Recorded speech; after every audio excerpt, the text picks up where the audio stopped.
All right, so today we're diving into one of the most bizarre and frankly disruptive biological events of the 21st century. I'm talking about the global pandemic of November 2025, a crisis that got the unforgettable name, the phallic forehead fiasco.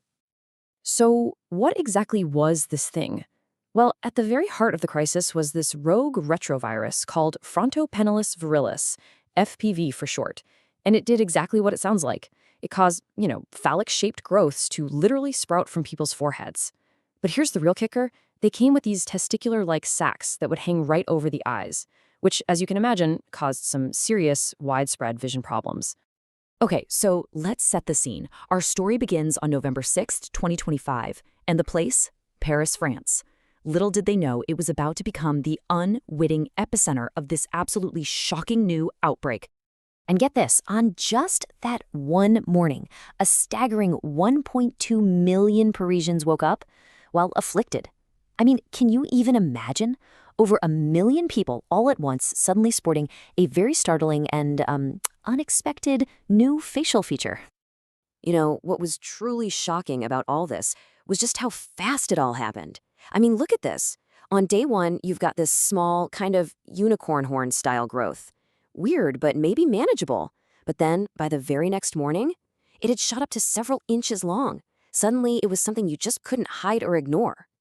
And we actually have a really visceral first-hand account from one of the first known patients, a guy named Etienne Eiffel.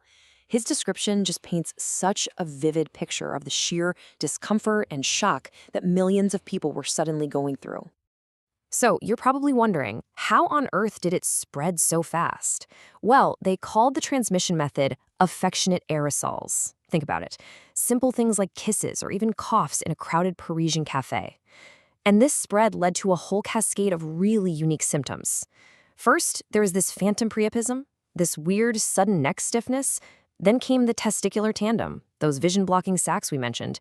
And to top it all off, this bizarre, euphoric mucus secretion that people started calling foreskin fog.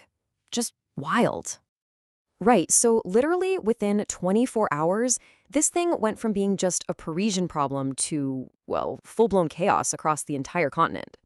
The virus just absolutely accelerated. It's like it went into overdrive. The source material actually calls it voracious vascularization, and this comparison really shows you what that means. What started as 3 to 5 inch growths in Paris, they became enormous 12 to 18-inch appendages across Europe, and those sacs, they went from walnut-sized to softball-sized. The speed was just alarming.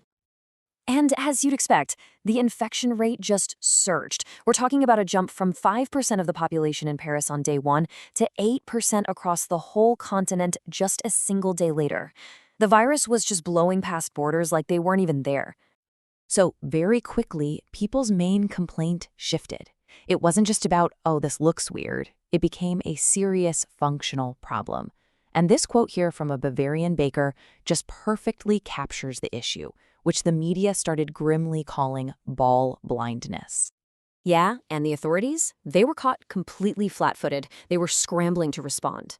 This led to some, let's call them creative and wildly expensive treatments, like balectomy Botox. All this was happening while a brand new, pretty startling symptom of spontaneous serum spurts started showing up. It was pure panic, really. The EU even threw 50 billion euros at the problem, creating a phallic firewall fund to try and get a handle on it. Okay, so by day 3, this was no longer just a European problem. FPV had officially gone global. It was a full-blown pandemic, and it was forcing some really bizarre adaptations in basically every culture on Earth. So what does global look like? The estimated number of people infected worldwide had reached 150 million. Just let that sink in. 150 million. The virus had jumped the Atlantic and was now just spreading exponentially.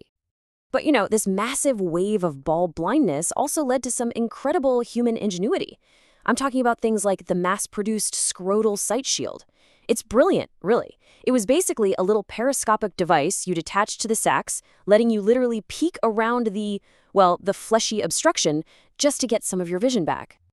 And the economic impact? Oh, it was profound. I mean, just imagine trying to close a multi-billion-dollar deal when you can't even read the fine print on the contract. High-stakes industries were just thrown into absolute chaos. And this quote from a Wall Street trader really drives that point home. Then the World Health Organization made it official, confirming the absolutely terrifying scale of this thing. 15% of the entire global population was now afflicted, and they started reporting a new dangerous phenomenon: ball bounce blackouts. People were literally fainting from the sheer weight and movement of the growths. This made something as simple as driving a car or taking the bus a life-threatening hazard. And that brings us to the climax of the whole fiasco, November 9th. This was the absolute peak of the pandemic, a day of just maximum pandemonium, which thankfully also triggered a desperate search for a real solution. It's hard to even picture, but at its absolute peak, the average foreskin shaft reached a length of 24 inches, 2 feet, and the sacs had swollen to the size of beach balls. Society was, for all intents and purposes, grinding to a halt. You had millions of people just navigating by feel, kind of blissed out on the fumes of the foreskin fog. So, with the world in total chaos, a really serious question started to hang in the air. Was this it? Was this the new normal? Was humanity just doomed to a future of permanent ball blindness and, blissful mucus-induced confusion? But then, right when things looked their absolute bleakest, a team of scientists at Harvard announced a breakthrough. They'd created a beta-blocker balm they called Ball Be Gone Beta. And it wasn't just a treatment, it was a cure.